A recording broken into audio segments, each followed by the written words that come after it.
Welcome and good evening. Viewers, in a terrorist attack carried out with military precision, militants wearing Pakistani uniforms burst into the country's busiest Karachi airport under cover of darkness in one of the most audacious attacks in Pakistan in years. Uzbek fighters were involved in the attack that killed 37. Insurgent sources said how the Pakistani Taliban can draw on international militant networks to carry out these major attacks.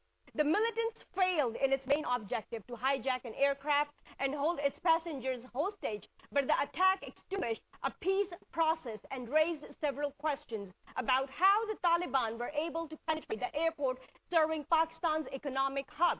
TTP struck the ASF Academy on Tuesday evening again. Gunmen on motorbikes opened fire on an ASF Academy. TTP spokesman Shahidullah Shahid warns that there would be many more such attacks in future. On the other hand, government decided to do army operation. Today, we will discuss all the aspects of Karachi attack and irresponsible role of media during the coverage as well. We will also discuss the attacks on Shia pilgrims in Balochistan, Taftan, and PM Nawaz Sharif's letter to Modi. And as you know, that Mr. Zaid Haimd joins me in my show. Assalamu alaikum, Mr. Zaid Haimd.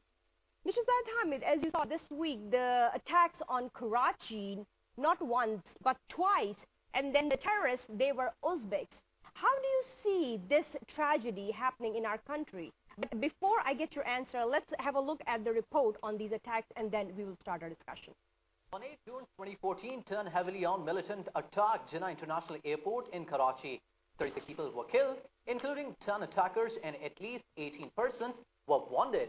Pakistan's military fought an all-night battle with Taliban gunmen who destroyed Karachi airport on the attack with rocket launchers and suicide waste and grenades.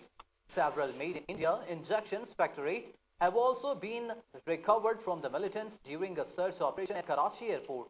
On 10 June, just 2 days after the airport attack, 2 to 4 unidentified militants opened fire near ASF Academy in Pahalwanpur. Karachi airport attack was the first large-scale incident in the airport in recent years. Earlier in 2011, Taliban gunmen attacked the Mehran naval base, destroying 2 aircraft and killing 10 personnel. In 2012, the Bacha Khan International Airport in Peshawar was also being attacked by the militants. The TTP carried out a raid on Pakistan military headquarters Rawalpindi in 2009, leaving 23 dead, including 11 troops and 3 hostages. Yes, Zaid Haimd, as you saw the report. Now, before we get started, last week I would like to show a statement that you said in your last week's show that Karachi will explode. Let's have a look at that, and then I would like to know that what made you say that. We need to handle Karachi. This is getting out of control. Karachi is going to explode. Our message to the government, and the government has been routinely ignorant, insensitive, trying to delay the match. Now they can't delay it. Karachi has exploded. और आने वाले वक्तों में हालात अब बहुत ज़्यादा खराब होंगे कराची में for a short period of time, जब तक कि आपको एक्चुअली कराची में मार्शल लॉ लगाना पड़ेगा, कर्फ्यू लगाने पड़ेंगे, पूरा रिस्ट्रिक्ट करना पड़ेगा, चोक करना पड़ेगा. Yes, Mr. Zaid Haimd, as you broadcasted the conditions of Karachi, what made you say that Karachi will explode? And unfortunately, it did happen within a week. You see, whatever we said was not magic. It was hardcore threat analysis. We were monitoring the war that has been imposed against Pakistan. You used the word it was a terrorist attack. We would like to clarify that. It was not a law and order problem. It was not a terrorist attack. It was an act of war. And Pakistan is facing an asymmetric, decentralized urban war, which is now entering its last stages of demolition. These are the wars that will be fought in the 21st century. This is the war that you see reshaping the Middle East. This is the war that is being fought in Iraq right now when Iraq is crumbling under violent non-state actors. This is the war which is being fought in Syria right now. This is the war which has created Boko Haram in Nigeria, and Nigeria is imploding under its weight. And this is the war that is being fought in Somalia. And this is the war that is patronizing TTP and the militant group, so-called Islamic movement of Uzbekistan. So whatever is happening now in Pakistan is not an event in isolation. It's the 4th and the 5th generation wars where reshaping of the Muslim world is taking place. Pakistan is one of the last frontiers where they have been trying for the last 13 years to dismantle, implode, create a failed state, but they are not successful. They have been able to hurt Pakistan. They've been able to damage us indeed. But they have not been able to destroy Pakistan. If we analyze the terrorists that attacked the Karachi airport, and then the responsibility claimed by TTP and Islamic Movement of Uzbekistan. What is the Islamic Movement of Uzbekistan, and who is behind this? Who are these people, Uzbeks? You see, let me make it very clear to you that I do not accept that this attack has been done by Islamic Movement of Uzbekistan. And who are they, by the way? See, in the modern time, there are three major powers which are actually involved heavily into this region. One of them are the Americans and the NATO, that power bloc. Other is Mossad, the Israelis, and third is the Indian RAW. And all three have a common objective of attacking Pakistan. And for that purpose, they have created various proxy groups, the Black Operation. They have created the Joint Special Operations Command, JSOC, the American Army, US Army, which is responsible for dismantling country, which is responsible for taking away the nuclear weapons, and doing the black ops, particularly in Pakistan and Iran. And Indians are heavily involved as well, and they have also created various proxy groups, and the objective is to wage war on ethnic, religious, linguistic, various lines. The TTP is a terrorist outfit which is based in Afghanistan now. It was initially based in Pakistan, it's been pushed back, now it's in Afghanistan, it is being patronized by the CIA, Mossad, and RAW. Similarly, the Balochistan Liberation Army, which is a Marxist, secular, liberal, militant group, which is again doing the same objective of dismantling Pakistan. Similarly, Mr. Zaid Haimd, these terrorists are Uzbeks. So what are Uzbeks doing here? You see, the point is, how do you know they were Uzbeks? Just because a fake website has claimed that they were Uzbeks? To me, they appeared Gurkhas, the Indian military special forces. How do you know the faces of Uzbek, Gurkhas, Baltis, Gilgatis, and Chitralis, and Chinese, and Tibetis? They're all the same. The point is, they were dead men. The dead men don't speak. Definitely, they were foreigners. They were not Pakistanis. And the point is that there is no doubt about this fact, that Indian weapons were on board, on their bodies. They were using medicines which were made in India or imported from India. And these men were highly trained in using rocket launchers, grenade launchers, and sophisticated weapon system having night vision devices, night vision goggles, which even the Pakistan Army and Airport Security Force do not use. The way they conducted the attack, they seemed very well trained. They were very well trained, but they were not mentally strong. They panicked. You see, this is the whole thing. They were very well trained in weaponry and weapon systems and all. But they panicked once they entered. They were confronted by the security forces, airport security force, rangers, and they panicked. Despite the fact that the aircraft were right in front of them, they had rocket launchers which could damage the aircraft from 400 yards. Still, they could not damage the aircraft. They were confined to hangars. They were confined to cargo areas where they were surrounded, isolated, and killed. But were they panic, or were the ASF workers and the Rangers and the Army, they were able to demolish them and not let them have a successful attack? The end result is the same. You see, the response by Pakistani security forces was ruthless and brilliant. They coordinated well, they fought well, they defended Pakistan well. And that created a panic response in the militants. They were not prepared for this kind of response. They actually surrounded, according to Chaudhry Nisar, 7 minutes took Rangers to be there. And then for those 7 minutes, ASF workers were there, and then Army was there in the next 20 minutes. You see, the point is, Pakistan Army and Armed Forces intelligence agencies knew that Karachi is going to explode.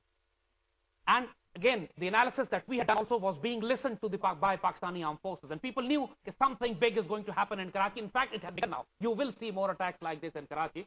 Because Mr. Zaid Haimd, you just mentioned that the information was provided earlier. And we did see Chaudhry Nisar saying that on March 23rd, Interior Ministry did inform the Sindh government. Let's have a look at that clip. What does he have to say about the earlier information? And I would like to get your comment on that.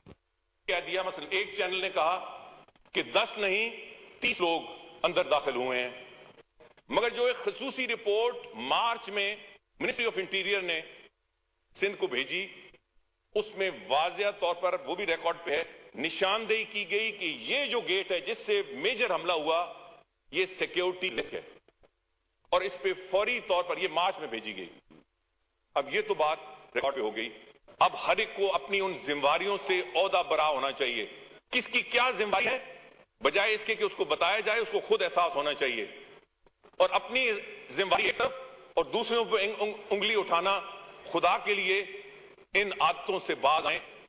Yes, Mr. Zaid Haimd, as you heard Chaudhry Nisar saying that this Fokker gate from where the terrorists entered, that was a security risk and this was being informed to Sindh government back in March. So what else could be done then? You see, let me make it very clear. Coming back to the Uzbeks first. The point is, the Uzbeks have released a press release saying that they have claimed that they have attacked this particular hangar. And they've shown the pictures of those 10 militants. And the 10 as militants, well. their pictures have also been shown. But the fact is that if you see the dead terrorists on ground, they don't match with the pictures of the press release. They're two different groups altogether. And also the Uzbeks, the so-called press release has claimed that they have destroyed the fighter aircraft on the airport, which is rubbish, nonsense, completely farcical. We know no fighter aircraft were destroyed on ground. In fact, there were no fighter aircraft there at all. They're all passenger. They're all passenger aircraft, and even they were not destroyed. Just few bullet holes in a couple of aircraft. That's all. So we know that that press release is primarily a deception. It was made so the investigation can go in a different direction. The actual perpetrators are Indians. I'm saying it openly and clearly. Pakistan Rangers have also said, Pakistan's Foreign Office has also said that now a full inquiry is being done to identify how come these terrorists were carrying Indian weapons. And now Pakistan's Foreign Office is going to officially lodge a complaint with Indians on this. So the thing is that TTP has teamed up with India to attack us. You see, it's not just TTP. There are multiple terrorist groups in Karachi who have teamed up with Indians. There are lots of Indian assets in Karachi as well. I'm not putting any allegation on any political party here. But I'm going to quote a news item, and that political party is responsible for responding. Last year, in October, in 2013, Pakistan Rangers conducted a raid on the office of MQM, and they found Indian weapons there. And this was published in Tribune, Pakistan's one of the premier English newspapers. MQM did not respond to that. Pakistan Army, Pakistan Rangers did not retract their statement. The fact exists. I'm not putting allegation. I'm only asking, what does it mean when Pakistan Rangers attack the search the office of a political party and find Indian weapons there? That political party needs to come out and explain their position. But then to be recovering Indian weapons from the custody of certain political party, how do you connect that as a connection between that party and India? You see, the point is, in Pakistan, you cannot buy Indian weapons. You cannot get them on license. They're not available in the tribal areas as well. So this is where the whole argument is. The party has to explain themselves. From where did they get them?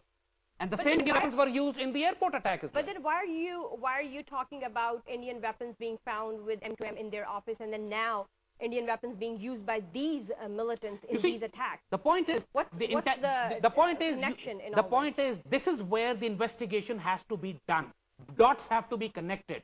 Relationship and links have to be found, because there is also another evidence which has been acknowledged by the British government that after 9/11, MQM wrote a letter to the British government saying that we will do the spying and espionage job for them in Pakistan and Karachi. In return, MQM demanded that ISI must be dismantled. And this is an authentic letter. It's a letter which the British government has said they have received it. It's authentic. The news was published in the news, Pakistan's largest English newspaper. So again, I'm not putting the allegations. I'm only asking MQM to respond, because they have not sued the British government. We did see MQM asking for the military operation in Karachi. It was the biggest party who stand for this claim to have a military operation in Karachi. We will talk more on this. I have to take a short break here. We will stay with us. We'll be right back after a short break.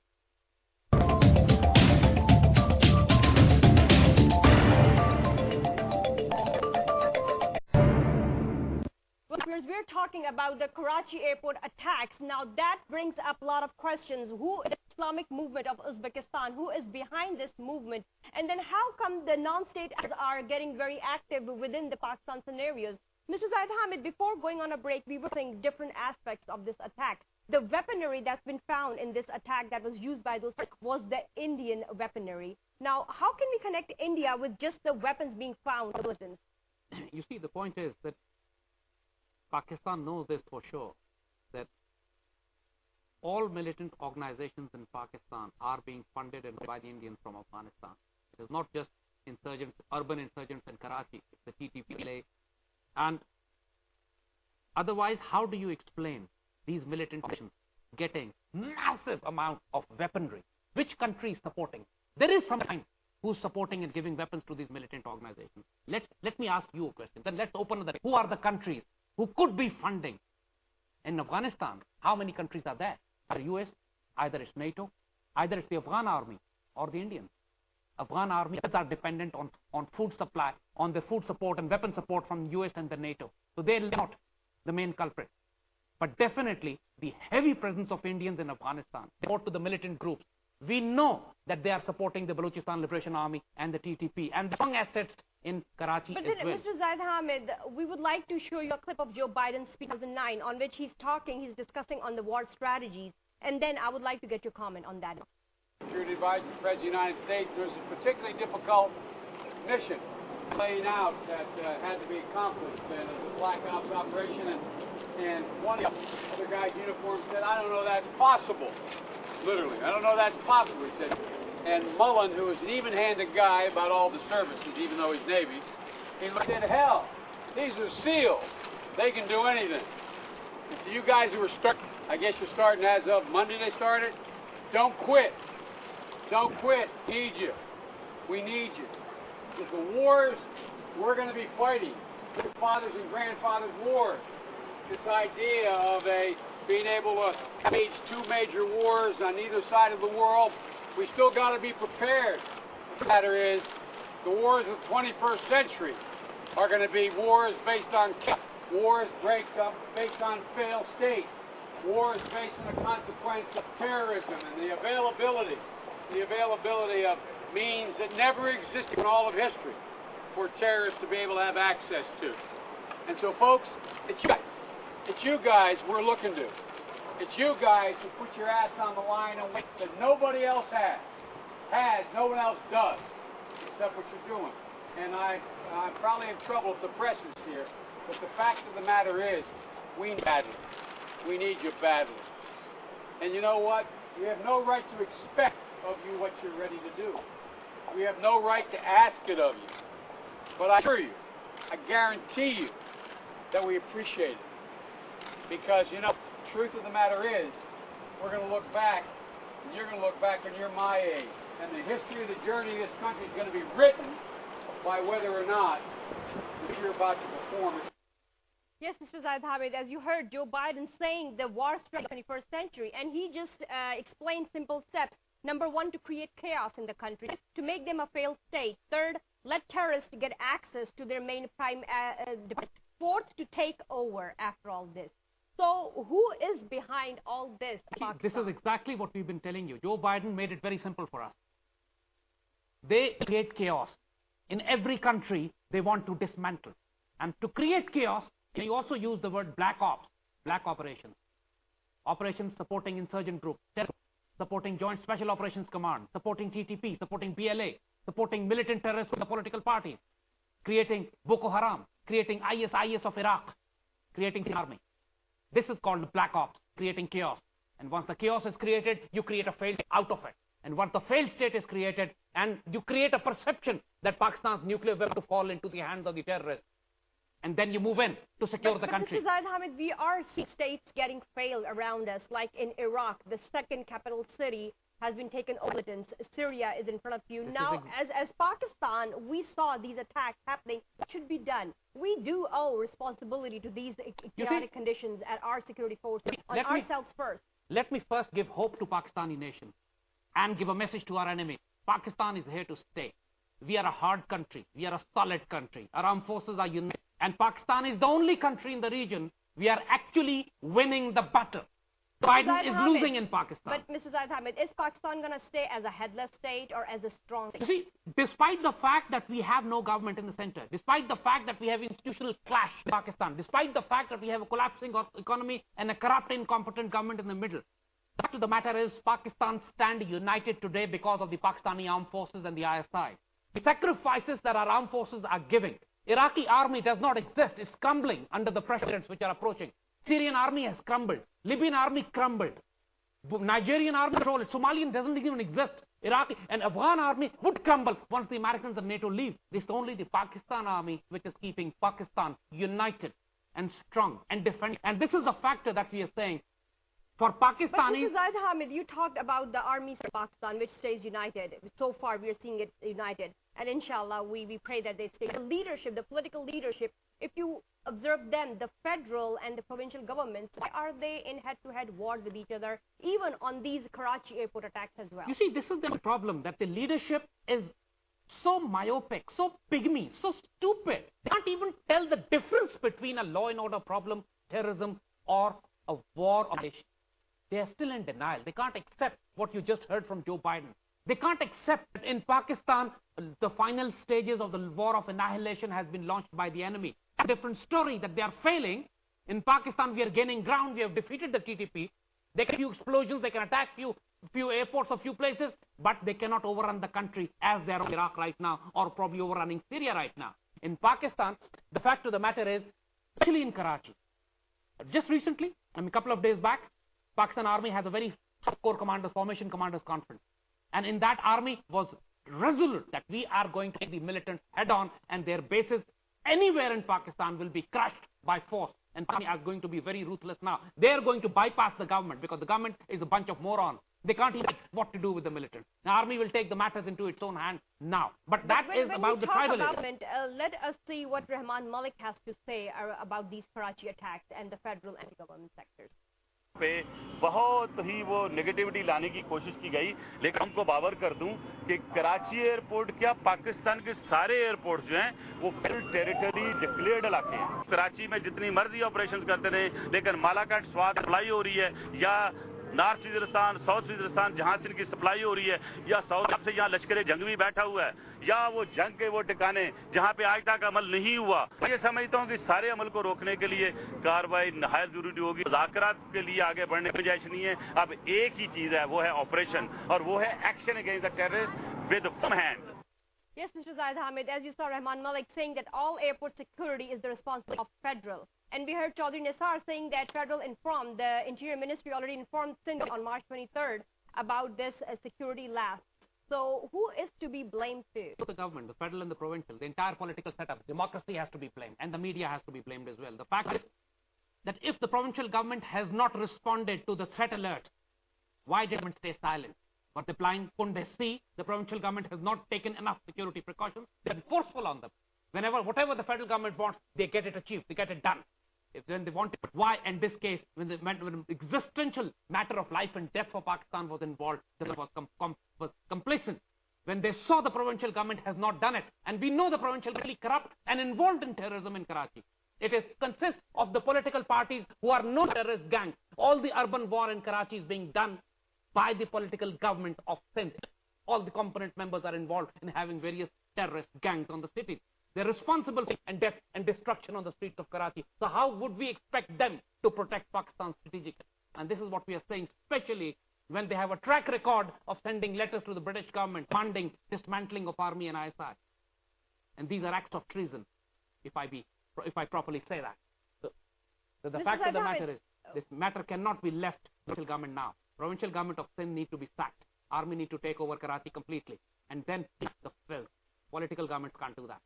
So do we see Karachi becoming as Waziristan, now that North Waziristan does not seem to be as big of a threat as big Karachi seems like? You see, Karachi is going to be the final battlefield. That is why we said Karachi explode.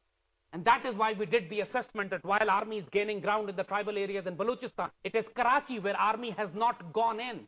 And the terrorists find safety in Karachi under the protection of the political parties there. It is not possible for a terrorist group to have this level of military equipment, training, supplies, and movement within the city. Involvement of the local political parties. Karachi operation that we have been listening that it has entered into its third stage? How come these militants, they can enter at the Karachi airport with this much weaponry? What is that Karachi operation? You see, Karachi's police is highly politicized. Karachi's police control rooms are controlled by the political parties. Karachi police wireless networks are being by the terrorists. This is why we are saying, without dismantling the political infrastructure in Karachi and handing it over to a select elite team of technocrats handing over of the city by the army, you cannot control this asymmetric urban guerrilla warfare. And these attacks will keep on happening. And the government will keep on blaming each other. But the fact is, it will be Pakistan's law. It's an urban war and has to be dealt on warfare through martial law. Army will have to take over Karachi decisively, remove all the posture which is there now, impose its own structure, take charge of it, and then start house to house in every segment of Karachi. It will take long, it will be bloody, it will be dirty, it will be messy, but that's the only way to do it. Mr. Zaid Haimd, Shahidullah Shahid, the spokesperson of PTP, he gave this statement after the attacks that we